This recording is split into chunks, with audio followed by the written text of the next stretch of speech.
Welcome to Americanitis, episode 40. And welcome to 2020, part 2, folks. I know the hot button topic is the DC protests, but I'm not going to talk about those today for reasons I'll mention later. I gotta admit that I called Georgia wrong. I thought it was going to be a slam dunk for the red tribe, and instead the blue tribe just barely squeaked by. So now we have a split Senate with Harris to break the tie, and we can expect a super fun couple years at least. Were you tired at the end of 2020? Well then, grab a Red Bull and change your undies because we're going into overtime. As this year rolls forward, I'd like you to keep a certain distinction in mind. I imagine that one of the issues that will dominate the political landscape will be big tech and claims of censorship. You've heard it said that the likes of YouTube, Facebook, Google, Apple, Twitter have too much power.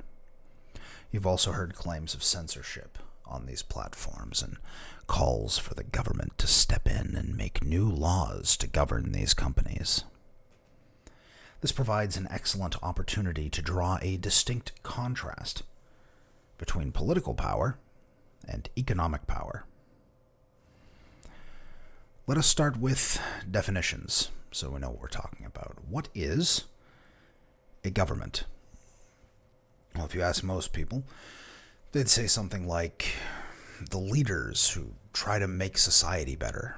Well, that's just a god-awful definition for a number of reasons. Maybe they would say the people we elect to make the laws and enforce them. That's not a terrible definition, but we can do better. Rand describes the government as an institution that holds the exclusive power to enforce certain rules of social conduct in a given geographical area.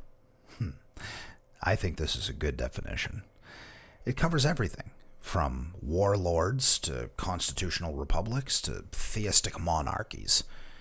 The essentials that Rand highlights here are exclusive and enforce. The essential characteristic of a government is that it has a monopoly over the use of force. We do not allow force to be used anywhere else. The state may detain, imprison, kill, fine, and otherwise punish criminals and outside threats. We've established that the thing that distinguishes a government from other organizations is the use of force, but when is it appropriate to use that force? Ought the government come into an innocent man's home and take his things and rifle through his belongings? Ought they muzzle a man for speaking out against the state?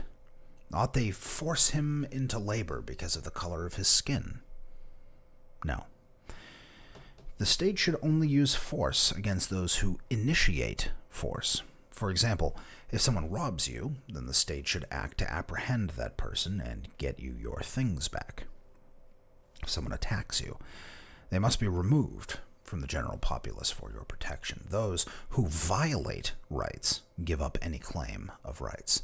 Those who peddle in force can only be answered with force. Those who live by the sword shall die by the sword. And so we know now what is political power. It's the power to use force. The greater your political power, the more people over whom you may enforce your rules. Now let's look at the economy. What is the economy? Go look for yourself, look up some definitions, and you'll see that they are as inconsistent as they are terrible. This is mainly because most people think that the economy is something that the state should control. Because even if you agree with that the state should control the economy, you still need to define what it is you are controlling, which these definitions do not do. I would define an economy as that system which results from the production, buying, and selling of products and services. Under this definition, something as simple as you trading a sheep to the dentist to get a tooth pulled, which he then trades for 6 sweaters, is an economy. We can further classify things as barter economies, free market economies, mixed economies, and feudal economies, and so on.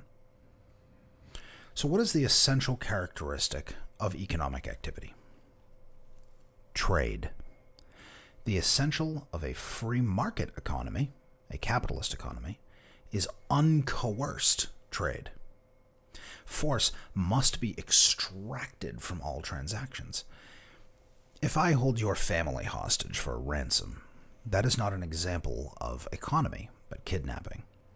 If I burn down my neighbor's field so that I may charge him to help rebuild, that is not an example of economy, but arson. If I lie about some investments so that I can dupe you into giving me money, this is not an example of economy, but fraud. In each case, despite money changing hands, the act of force takes precedence.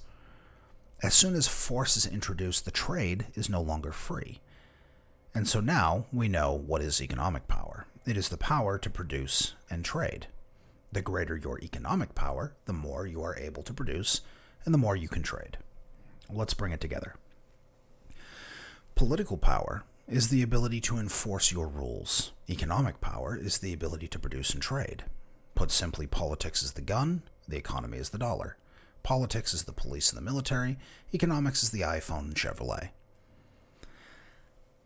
Now I can hear the protestations already, so I will concede that things are not so clear. Corporations lobby the state for favors or to raise the bar higher for competition. This is unequivocally economic power being converted into political power. Money becomes force. I do not advocate for this. I advocate for a complete and total separation of state and economics. If these companies didn't see the state as a threat to them, they would not lobby. There would be nothing for which to lobby. When no mealy-mouthed senator can have any impact on your ability to do business, then you don't take him out to lunch. When economic power becomes political power, the mixed economy is to blame. If you tell me that I am not allowed to expand my business without asking the local authorities, I really don't have any recourse but to grease their palms, and I better grease better than my competitor. It's not your merit that allows you to rise, but pull. It's not what you do, but who you know. It would also have the effect of raising the barrier to entry for smaller firms that want to take some of my business. Now, while this might be good for me in the short term, I now have less competition, and so you get a worse product. Why bring this up now? What happened in the world to bring this to the forefront of my mind? Remember how at the beginning of this podcast I promised that I would relate this to big tech? Well, I wrote that little bit of prescience before Trump was banned from Twitter and Parler was booted from the Apple and Google mobile stores.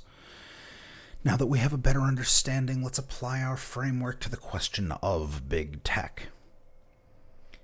Twitter has economic power. They create a website for microblogging, and this idea seems to be popular, and they can offer it to billions of people because they figured out a way to make money at it. They sell advertisements that are directed at you.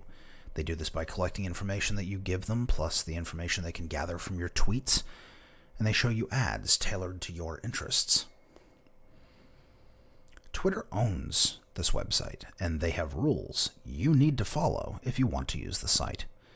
In their terms, it says they can kick you off for any reason or no reason. This follows because the site is their private property. It is no different from me allowing and denying people from my home. In fact, I am far more strict. For example, I don't allow people in my home who seek my destruction or who wish the state to impose restrictions upon me. Twitter does. Twitter took the unprecedented action of banning the President of the United States from their service. I cannot think of anything more American than saying, I don't care if you are the president, you are not welcome here. This is private property. It's mine, and you can't have it. However, there are many who do not share my view of property. They think that Twitter should be punished somehow or even be nationalized. That's right, this service, which didn't even exist 15 years ago, is now considered such an essential service that the state is considering confiscating it from its rightful owners. Suggested is using political power, the gun, to force Twitter to accept a different set of standards. They want to ensure their access. I ask you, how is this any different from you being forced to accept unwanted guests in your home? From you being expected to treat them just like the guests you did invite? This is no longer a realm of voluntary consent. This is a realm of force. Not trade, but bullying. Not dollars, but guns. Not romance, but rape. Aside from the abrogation of property rights, one thing really bothers me about this, and that's that no one else seems to be bothered. We have accepted this. We accept that daddy government knows best. They can absolutely say who is and is not allowed in our homes. Look at the lockdown. They can absolutely say who is and is not allowed to do business and on what grounds. Look at antitrust. They can do anything they want because they have the guns. This is an inversion of the role of government. It is not might that makes right, but right that permits might. The government derives its powers from the consent of the governed. It is only because we allow something that the state can do it. These are our servants, not our leaders. So, think of this when you hear your elected servants telling you that we need to tie the hands of big tech. When they say that the likes of Facebook and Twitter are public utilities, think of all the rapid innovations in water delivery, sewage, and the power grid, and the telephone lines, since they were given the same treatment. When they tell you that this is an issue of free speech, ask yourself if you should have to provide a communist or a Nazi with a megaphone. No? Then why is it right to force technology companies to give voice to those calling for their destruction? Hey, and by the way, this podcast just turned 1 year old. Good for me. Time for a bit of housekeeping.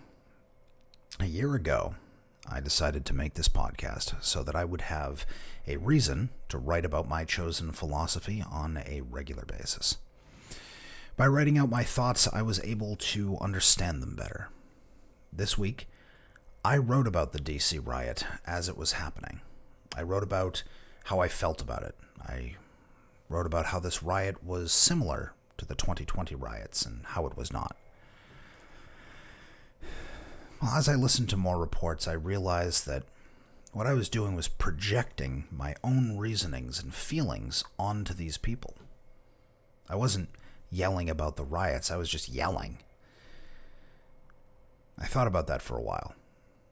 When I started this cast a year ago, I was talking about big topics in philosophy. In the first cast, The Morality of War, I took one incident and extracted from it the essential. I spoke on the essential, the principle, and then applied it to the specific. Over time, the cast became about politics. I think this transition started happening around episode 11, and really took off with episode 14, Horny for Fascism. What I saw across this nation was disturbing. I needed to say something about it, to put it on paper. But the trend didn't stop there. I continued to talk about politics, qua politics, sometimes omitting the principle in question entirely. Last week I caught myself before publishing something below my standards. I need to right this ship, examine where it is, where I want to take it. For now, I need to spend more time reading and less time speaking. Therefore, this podcast will no longer have a set schedule. As things come up and I feel I have something to add, you'll hear from me. Maybe you'll even see my face. If you want to catch future shows, make sure to subscribe on YouTube or using whatever podcatcher you use. I may be branching out to BitChute or something in the future. More on that, I'll let you know. Until then, try to stay sane and keep your eyes open. Thanks for listening.